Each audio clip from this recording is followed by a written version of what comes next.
The square root of 272 square minus 128 square is what ன்னு கேட்டிருக்காங்க. So இதை நீங்கள் பார்க்கும்போதே என்ன ஃபார்மேட்டில் இருக்கு பாருங்கள், a square minus b square. So formula நமக்கு தெரியும், a square minus b square equals a plus b into a minus b.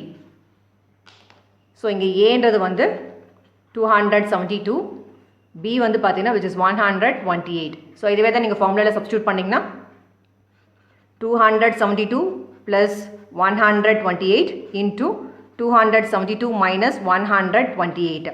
So இது ரெண்டே நீங்கள் ஆட் பண்ணிங்கன்னா you'll get 400 into இது ரெண்டே நீங்கள் சப்ட்ராக்ட் பண்ணிங்கன்னா you'll get 144. பட் நமக்கு கொஸ்டின் கேட்டிருக்கிறது ஸ்கொயர் ரூட் ஆஃப். ஸோ இதுக்கு வந்து நீங்கள் ரூட் அப்ளை பண்ணணும். So square root of 400 into 144.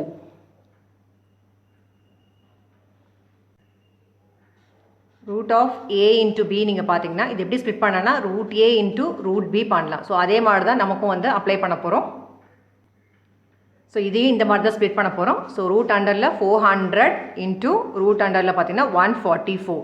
So இதுவே நீங்கள் எப்படி எழுதலாம்னு பார்த்தீங்கன்னா ரூட் அண்டரில் 400 வந்து இதை வந்து 20 ஸ்கொயர் எழுதலாம், இதை வந்து 12 ஸ்கொயர்னு எழுதலாம். ஸோ இது வந்து 20 இன்ட்டு இது வந்து 12 ஆகிடும். ஸோ இது வந்து 12 into 2 பார்த்தீங்கன்னா 24, இங்கே ஒரு 0 இருக்குது. ஸோ 240. ஆன்சர் வந்து ஆப்ஷன் 3 வந்து which is 240.